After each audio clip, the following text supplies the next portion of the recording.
Hey YouTube, we just lost power, second time in 24 hours, so I just decided to make this video just talking about a generator for the house. So quick disclaimer, I am not an electrician, but I did set this up. Got a little help from an electrician. It's a friend of mine. Basically he just told me what I needed to do and buy, and then I just did it myself. So this right here is your main.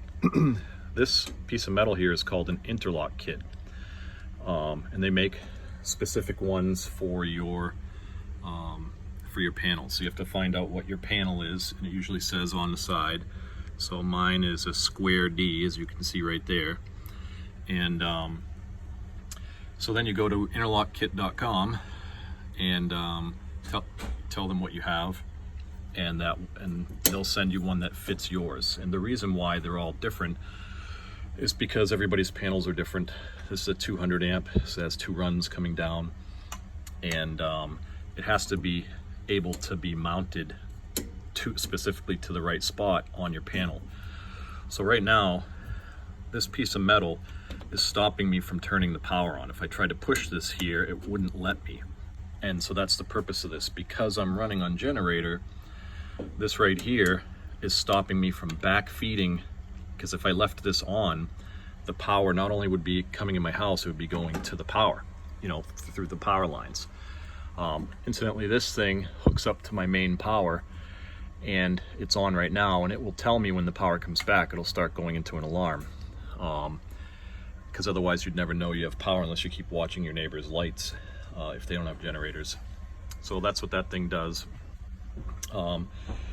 So you need a 30 amp wire.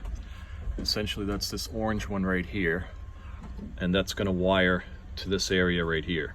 So if you already have something on this bank, basically what you have to do is you have to move everything down 2 spots, because this is a double 30 amp breaker, which becomes your new main.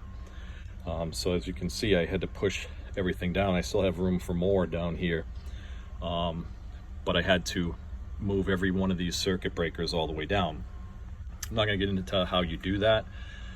Maybe I can in another video, but I'm just explaining how the whole thing works. So all those got moved down.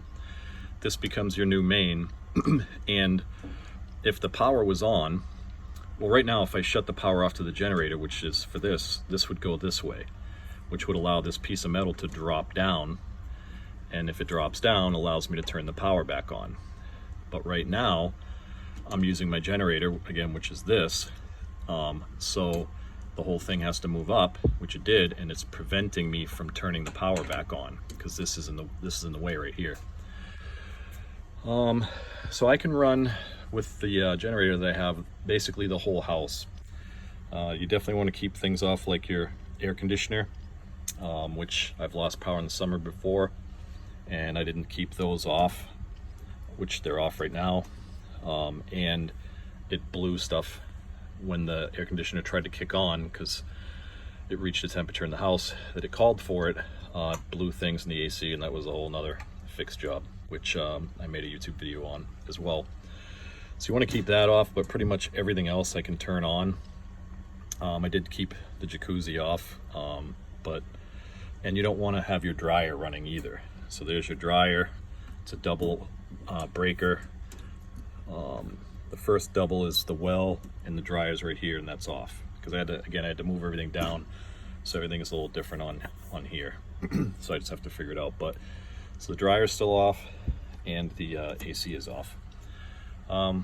Take you for a walk outside and show you the generator and what you'll need.